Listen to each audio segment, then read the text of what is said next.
Abiso po sa mga suki ng MRT3, nagka-technical glitch ang linya ng tren. Para sa detalye, may unang balita live si James Agustin. James?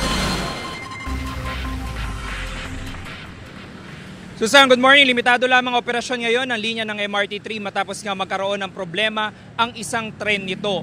Kinumpirma sa GMA Integrated News ni MRT3 General Manager Michael Capati na nagkaroon ng technical glitch ang isang tren sa pagitan ng Santolan at Ortigas Station southbound. Nangyari ang insidente bago mag-alas 6 ngayong umaga. Sabi ni Capati, sinusubukan na ng maintenance team nila na maisaayos ang tren na nagkaroon ng problema. Nagpapatupad na ng provisional service ang MRT3 simula alas 6:30 ng umaga.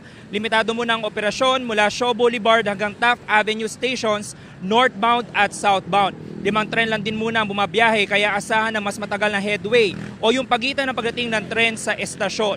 Dahil sa insidente, inabisuhan ng mga pasahero dito sa Santolan Station na bumaba na lang. Maagang naabala ang mga pasahero na papasok sa kanilang mga trabaho. Pinababa kami, tsaka yung papuntang southbound. Parehas. Pinababa. Paano po yan? Mag-ano ako, commute na lang uli. Malaking abala para sa akin, lalo na hindi ako nalilate sa mga trabaho ko, sa mga naging trabaho, ngayon lang ako malilate. Samantala, Susan, dito sa labas ng Santolan Station, nakikita natin na may mga pasahero na mga lumalakad mula po doon sa iba pang mga istasyon. Yung iba sa kanila galing pa doon sa area ng Cubao.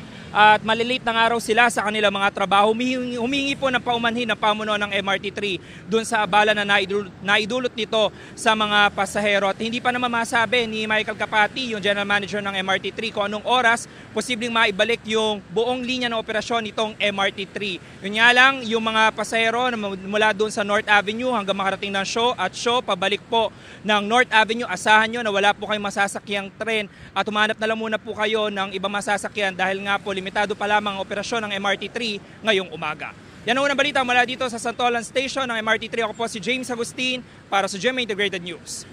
Gusto mo bang mauna sa mga balita? Mag-subscribe na sa GMA Integrated News sa YouTube at tumutok sa unang balita.